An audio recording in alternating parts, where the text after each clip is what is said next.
വണ്ടിപ്പെരിയാറിലെ water authority motor കത്തിപ്പോയി. നേരത്തെ കത്തിയ motor നന്നാക്കിയിട്ടുമില്ല. കൂടാതെ അഴുത block പഞ്ചായത്തിന്റെ കഴിഞ്ഞ ഭരണസമിതിയുടെ കാലത്ത് 20 ലക്ഷം രൂപ അനുവദിച്ച് വാങ്ങി നൽകിയ 60 HP മോട്ടോർ പ്രവർത്തനം ആരംഭിച്ചിട്ടുമില്ല.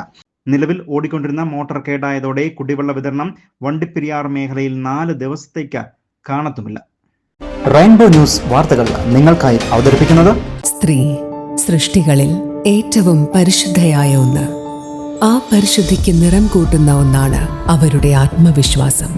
അതിനാൽ ഞങ്ങൾ മനസ്സിലാക്കുന്നു, നിങ്ങൾ അർഹിക്കുന്നു KG's ജ്വല്ലറിയുടെ അതുല്യമായ ആഭരണങ്ങൾ.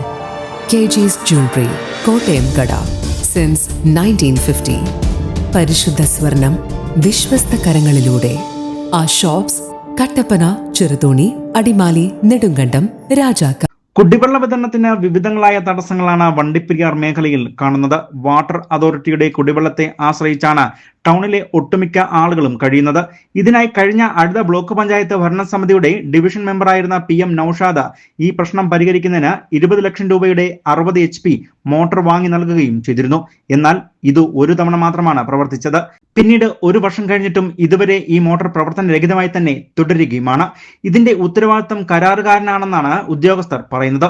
ഇതുകൂടാതെ സബ്മേഴ്സിബിൾ 2 മോട്ടോർ കൂടിയുണ്ട്. ഇതിൽ ഒരെണ്ണം നേരത്തെ കത്തിപ്പോയിരുന്നു. പിന്നെ ഓടിക്കൊണ്ടിരുന്ന ഒരു മോട്ടോറാകട്ടെ കഴിഞ്ഞ രാത്രിയോടുകൂടി കത്തിപ്പോവുകയും ചെയ്തിട്ടുണ്ട്. ഇതോടെ വണ്ടിപ്പെരിയാർ ടൗൺ ഉൾപ്പെടെയുള്ള പ്രദേശങ്ങളിലെ 100 കണക്കിന് കുടുംബങ്ങൾ 4 ദിവസത്തേക്ക് കുടിവെള്ളത്തിനായി നെട്ടോട്ടം ഓടേണ്ട അവസ്ഥയിലാണ് ഇപ്പോൾ ഉള്ളത്. ഞാൻ വന്നത് ഇന്നു മുതൽ ഒരാഴ്ചത്തേക്ക് വെള്ളം നമ്മുടെ നാട്ടിൽ കാണാൻ സാധ്യത വളരെ കുറവാണ്. ഇതൊരു ഔദ്യോഗിക പ്രഖ്യാപനമല്ല. ഒരു പൊതുപ്രവർത്തകൻ എന്ന നിലയ്ക്ക്, അല്ലെങ്കിൽ ഈ വെള്ളം ഉപയോഗിക്കുന്ന ഒരാളെന്ന നിലയ്ക്ക് എനിക്ക് കിട്ടിയ അറിവാണ്. നമ്മുടെ നാട്ടിൽ കഴിഞ്ഞ ബ്ലോക്ക് പഞ്ചായത്ത് ഭരണസമിതി താലൂക്ക് വികസന സമിതിയുടെ അഭ്യർത്ഥനയൊക്കെ മാനിച്ച് 60 HP ഒരു മോട്ടോർ വെച്ചു. ആ മോട്ടോർ അവിടെ ചുമ്മാ ഇരിപ്പുണ്ട്. ആ മോട്ടോർ വെച്ച ഉടനെ കേടായി. അത് നന്നാക്കാൻ ഈ ഡിപ്പാർട്ട്മെൻറ്റ് അല്ലെങ്കിൽ ഉദ്യോഗസ്ഥന്മാർ തയ്യാറായിട്ടില്ല. രണ്ടാമത് പഴയ ഒരു മോട്ടോർ 35 HP ഉള്ളത് കേടായിട്ട് 3 മാസമായി. ആ മോട്ടോർ കേടായി അവിടെ ഇരിക്കെ, 2 മോട്ടോർ കേടായിരിക്കെ ഇന്നലെ നമുക്ക് ഓടിക്കൊണ്ടിരുന്ന മോട്ടോർ കേടായി. അങ്ങനെ 3 മോട്ടറും കേടായതോടുകൂടി വണ്ടിപ്പെരിയാറിലെ കുടിവെള്ള സപ്ലൈ ഇന്നലെ സന്ധ്യ മുതൽ മുടങ്ങിയിരിക്കുകയാണ്. ഇനി ഒരു 3-4 ദിവസം ഇപ്പോൾ അവിടെ നിർമ്മാണ പ്രവർത്തനമൊക്കെ നടക്കുന്നുണ്ട്. ഇനി അത് അഴിച്ചു കൊണ്ടുപോയി തേനിയിലോ മറ്റോ കൊണ്ടുപോയി ബൈൻഡ് ചെയ്ത് കൊണ്ടുവന്ന് പിടിപ്പിക്കണമെന്നാണ് അവർ പറയുന്നത്. സംഭവവുമായി ബന്ധപ്പെട്ട് water authority AXC Manish Mohanan പറയുന്നതാകട്ടെ ഇങ്ങനെ. KSEBയുടെ വീടുകളിലേക്ക് പോകുന്ന 3 ഫേസ് ലൈൻ തന്നെയാണ് ഇത്രയും വലിയ പമ്പ് സെറ്റിലേക്കും നൽകിയിട്ടുള്ളത്. കഴിഞ്ഞ ദിവസം രാത്രിയുണ്ടായ വോൾട്ടേജ് വേരിയേഷൻ കാരണമോ ഫേസ് മാറ്റിയതിനാലോ ആവാം മോട്ടോർ കത്തിപ്പോയത്. ഇതേസമയം മോട്ടറിന്റെ സൗണ്ട് വ്യത്യാസം വരുമ്പോൾ തന്നെ ഓഫ് ചെയ്തിരുന്നുവെങ്കിൽ ഇത് സംഭവിക്കത്തില്ലായിരുന്നു എന്നും, കൂടാതെ പമ്പ് സെറ്റ് മോട്ടോർ പ്രവർത്തനം നടത്തുന്ന ജീവനക്കാരന്റെ ശ്രദ്ധക്കുറവ് കൊണ്ടാവാം എന്നും അദ്ദേഹം പറഞ്ഞു. എന്തായാലും ഇപ്പോൾ കത്തിയിരിക്കുന്ന മോട്ടോർ നന്നാക്കിയെടുത്ത് കൊണ്ടുവന്ന് ഘടിപ്പിച്ചാൽ മാത്രമേ കുടിവെള്ള വിതരണം നടത്താൻ കഴിയുകയുമുള്ളൂ എന്ന് AXC ഫോണിലൂടെ പറഞ്ഞു.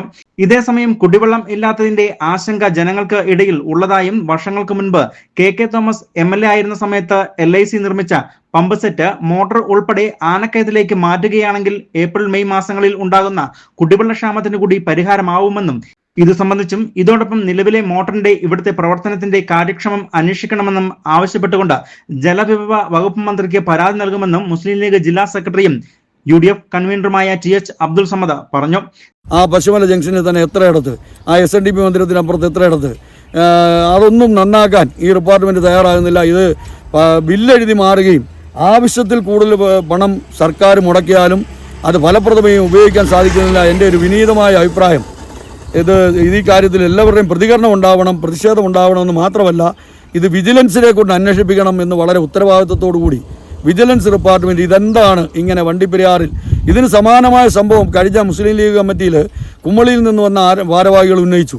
കുമ്മളിയുടെ സ്ഥിതി ഇത് തന്നെയാണ്. വെള്ളസപ്ലത്തിനുള്ള എല്ലാ സംവിധാനവും ഉണ്ട്. കൃത്യമായി വാലുതിരിക്കില്ല, കൃത്യമായി സ്റ്റോക്ക് ചെയ്യില്ല, കൃത്യമായി സപ്ലൈ ചെയ്യില്ല. ഈ കാര്യത്തിൽ അടിയന്തര നടപടി ഉണ്ടാകണം. പ്രതിഷേധ സമരങ്ങൾക്ക് സാധ്യതയുണ്ട് എന്ന് ഞാൻ സൂചിപ്പിക്കുകയാണ്. നിലവിൽ ഉദ്യോഗസ്ഥരുടെ ശ്രദ്ധക്കുറവ് കൊണ്ട് വണ്ടിപ്പെരിയാർ മേഖലയിൽ ഉണ്ടായിരിക്കുന്ന കൃത്രിമ കുടിവെള്ളക്ഷാമം കുടിവെള്ള വിതരണം നടത്തുന്ന ലോബികളുമായുള്ള അവിശുദ്ധ കൂട്ടുകെട്ട് കാരണമാവാം എന്നും 1000 രൂപ മുതൽ 4000 രൂപ വരെയാണ് നിലവിൽ കുടിവെള്ള വിതരണത്തിനായി സ്വകാര്യ വാഹന ഉടമകൾ വാങ്ങുന്നത്. സാധാരണക്കാരെ സംബന്ധിച്ചിടത്തോളം ഇത് വലിയ ഭാരിച്ച ചെലവാണ്. ഇതിനായുള്ള നടപടി കൂടി എത്രയും വേഗം നടത്തണമെന്നും അല്ലാത്തപക്ഷം സമര പരിപാടികൾ ഉൾപ്പെടെ നടത്തേണ്ടി വരുമെന്നും TH അബ്ദുൾ സമദ് പറയുകയും ചെയ്തു. News bureau, Vandiperiyar.